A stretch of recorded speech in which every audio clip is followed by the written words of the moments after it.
here we have the action for the 1841 Chickering square.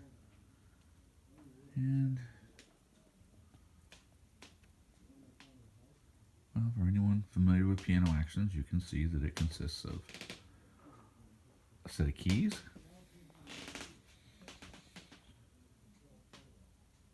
and a rail with hinged hammers, and mechanisms in the middle to transfer the power and let the hammer go just in time for it not to block. Let's see, this is a square grand action, so as you can see, the key and hammer mechanism in the base is very short, while the key and hammer mechanism in the treble is very long. That is a result of the way the hammers are, or rather the strings are laid out crosswise.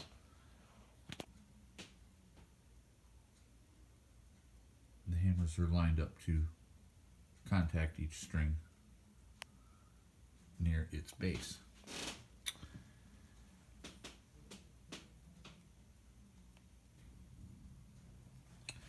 Okay, now if I can zoom in on the hammers a little here.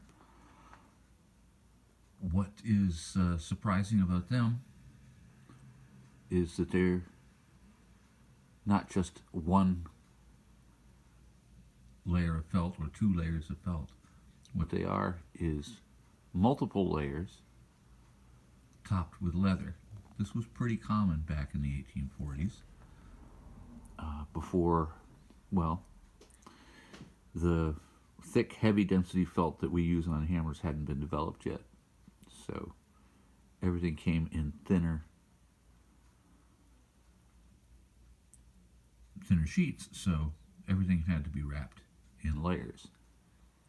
Prior periods, all the layers were leather, so the very idea of wrapping a hammer in one piece of anything hadn't existed yet. But these are layered hammers, and the really interesting aspect of them is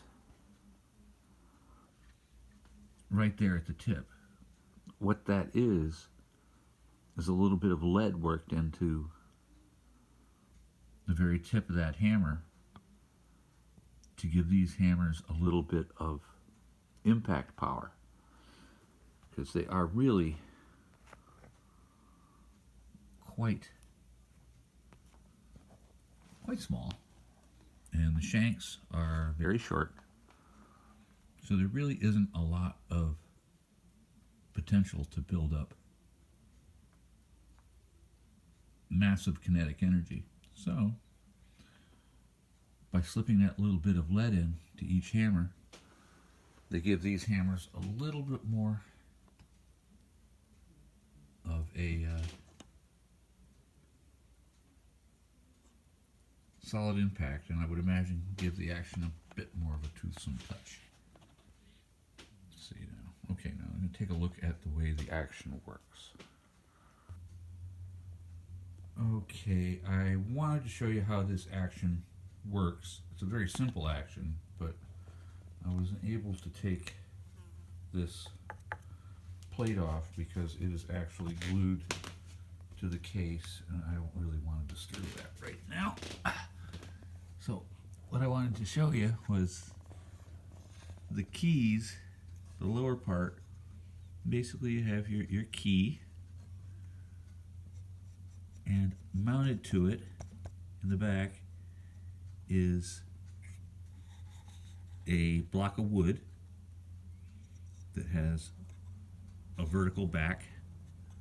You can see that piece of purple felt's glued to it, and attached to the front is a hinge, or a hinged jack. See, here's the jack for the system. On it, going through it, you can see a let-off adjustment screw and it is not in the position you would normally expect. But that structure there, the vertical stick with the jack on it, only makes sense when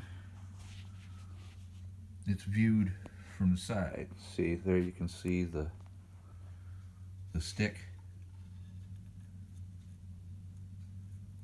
and the jack with the adjustment screw let off. See? There's your jack in motion. And I would say this is clearly an early form of a Brown action,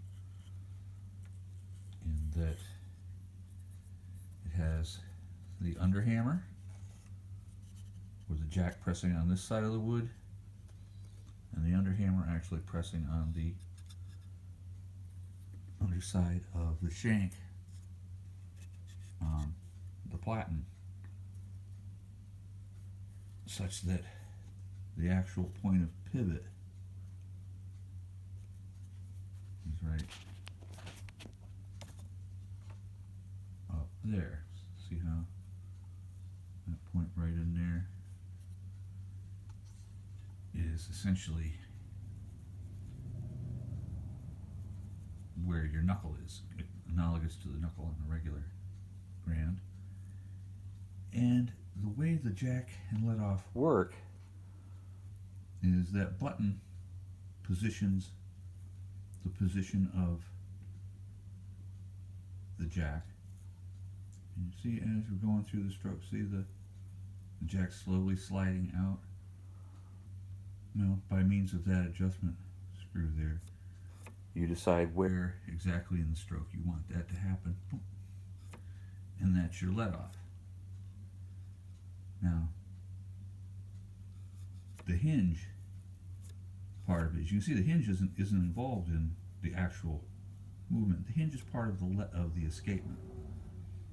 Because if you didn't have that, this thing may pop out, but you'd never go back under, so you'd never get a second stroke. So what you see here is stroke, let off, and during return, a reload. That's escapement. Let off is escapement. Big escapement. Back checking. See, also back checking. But the flexibility in the action comes during the reset. And that's essentially the action functioning. And this was a pretty reliable action. They made a lot of them. Now, the detail that I'd shine out for piano people is the discrepancy between the rail, which is straight, and the hammer line, which is not. And it looks to me like the shanks get both. Well, it looks like for the most part they get a little shorter at the treble end and a little much shorter at the bass end. But what this means is there's no true regulation of an action like this.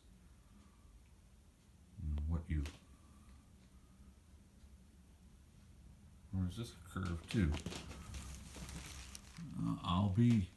This is a curve as well down here. Okay, take it all back. The geometry will work out. Yeah, this would have to be looked into a little bit closer. This is clever.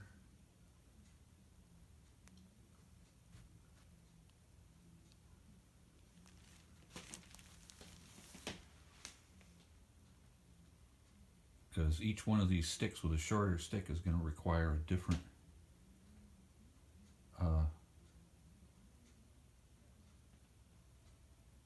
stroke to work right. And by doing this with the pivot points. I guess they've accommodated it. This would require a little more study, but it's interesting, and I'll just leave it at that. Even the simple pianos aren't as simple as you think.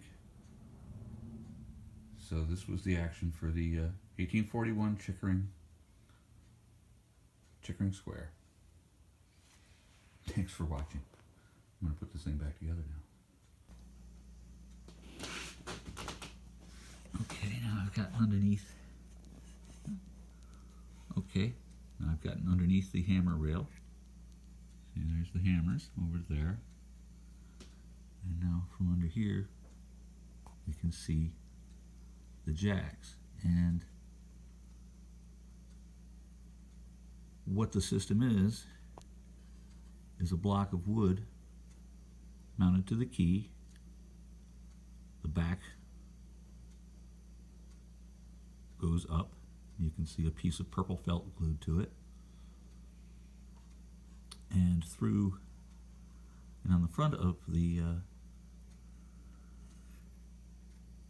block, the jack is attached with a vellum hinge. It's a bit of animal skin parchment that functions as a hinge. The underhammers also are fitted with these. This is an old-fashioned way of attaching a moving part. But you can see it functioning right there. Now, as long as I'm down here, you can see how escapement happens in this piano. The jack pushes on the underhammer, but as we saw from above, it continuously slides forward and at some point pops out from underneath. That screw right there just adjusts the jack's starting position under the underhammer, and by turning that in and out, you can time when this little let off happens, a little pop out. And that would happen even if the jack didn't have a hinge at the bottom. Just a stick could do that. Problem is, the stick couldn't get back underneath. So the system incorporates its flexibility in the release. So it allows the jack to slip around the knuckle and reset.